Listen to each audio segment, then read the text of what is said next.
Wait பண்ணுங்கள். Video வந்த உடனே தள்ளிடாதீங்க, கொஞ்சம் பொறுமையாக கேளுங்க.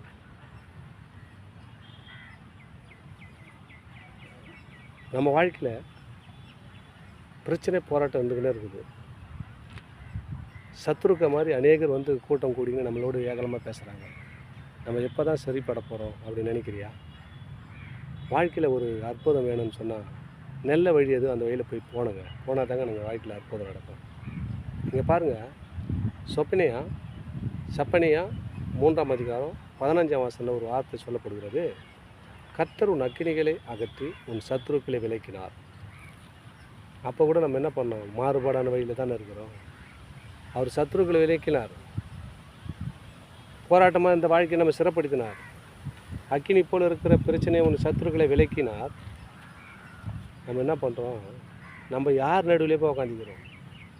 அவர் நம்ம நடுவில் இருந்தால் கூட நம்ம அதை சட்டை பண்ண மாட்டோம். ஏன்னு வச்சுக்க, நம்ம ஆசீர்வாதம் வந்துச்சு இல்லை, அதெல்லாம் நம்ம போகிறதில்ல. ஆண்டவருங்க பேசுகிற வார்த்தை நல்லா கூர்ந்து கவனிங்களேன்.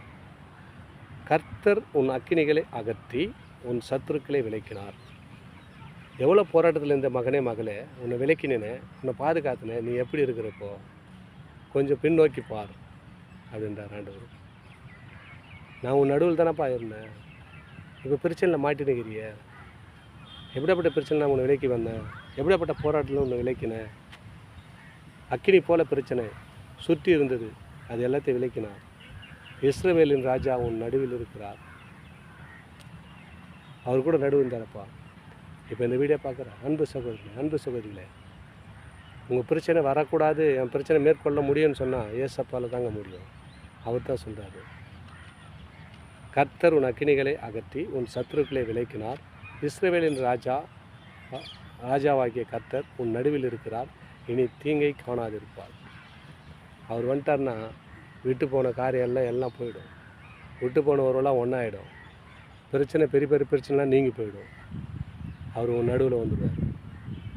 யாரும் கிட்ட தொட முடியாது நம்மளை. அப்படியேப்பட்ட பிரச்சனை போராட்டம் இருக்கலாம். ஆனால் ஏசப்பா நம்ம வாழ்க்கையில் வந்துட்டார்னா, அவர் நம்ம நடுவில் வந்துட்டார்னா நம்ம தீங்கே காண மாட்டோம். தீங்கான பிரச்சனை உங்கள் வாழ்க்கையில் வராதுங்க. இந்த வீடியோ பார்க்குற சகோதரிகளே, உங்கள் வாழ்க்கை தீங்கு வராது இருக்குன்னு சொன்னால் இயேசு நல்லவராக உங்கள் வாழ்க்கையில் வந்தார்னா அது தீங்கை காணாது இருப்பா என்று சொல்கிறார். நிச்சயமாக உங்கள் வாழ்க்கை ஆஸ்வதிக்க போகிறது.